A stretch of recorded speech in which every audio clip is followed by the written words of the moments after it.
यह कहानी है दो बच्चों की जो एक गांव में रहते थे। बड़ा बच्चा 10 साल का था और छोटा 7 साल का। दोनों हमेशा एक दूसरे के साथ रहते, एक दूसरे के साथ खेलते और एक दूसरे के साथ ही घूमते। एक दिन दोनों खेलते खेलते गांव से थोड़ा दूर निकल आए।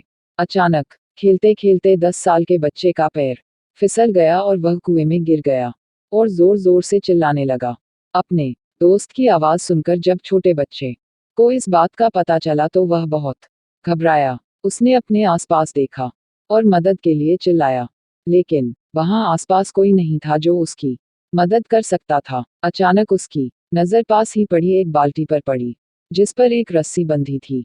उसने बिना कुछ सोचे वह रस्सी कुएं में फेंकी और अपने दोस्त को उस रस्सी को पकड़ने को बोला। अगले ही पल वह 7 साल का बच्चा उस 10 साल के बच्चे को पागलों की तरह कुएं से बाहर निकालने के लिए खींच रहा था। उस छोटे से बच्चे ने अपने दोस्त को कुएं से बाहर निकालने के लिए अपनी पूरी जान लगा दी।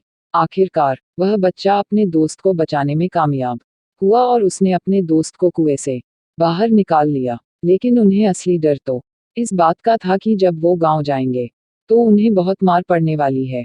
खैर, दोनों डरते डरते गांव पहुंचे और उन्होंने गांव वालों को खेलते खेलते कुएं में गिरने और रस्सी के सहारे छोटे बच्चे द्वारा बड़े बच्चे को बाहर निकालने वाली पूरी बात बता दी। लेकिन गांव वालों ने उनकी बात पर विश्वास नहीं किया और हंसने लगे कि आखिर एक 7 साल का बच्चा एक 10 साल के बच्चे को रस्सी के सहारे कुएं से बाहर कैसे निकाल सकता है। लेकिन वहां मौजूद एक बुजुर्ग ने उन बच्चों की बातों का भरोसा कर लिया।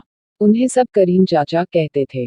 करीम चाचा गांव के सबसे समझदार बुजुर्गों में से एक थे। गांव वालों को जब करीम चाचा के बच्चों की बात पर विश्वास करने की बात पता चली तो सब इकट्ठे होकर करीम चाचा के पास पहुंचे और बोले, चाचा, हमें तो बच्चों की बात पर यकीन नहीं हो रहा है, आप ही बता दो कि ऐसा कैसे हो सकता है। गांव वालों की बात सुनकर करीम चाचा बोले, बच्चे बता तो रहे हैं उन्होंने यह कैसे किया। बच्चे ने कुएं में रस्सी फेंकी और दूसरे बच्चे को ऊपर खींच लिया। गांव वालों को कुछ समझ नहीं आ रहा था।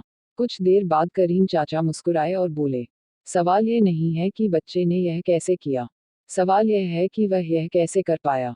और इसका सिर्फ एक जवाब है कि जिस वक्त वह बच्चा यह कर रहा था उस वक्त उसको वहां यह बताने वाला कोई नहीं था कि तू यह नहीं कर सकता। यहाँ तक कि वह बच्चा खुद भी नहीं।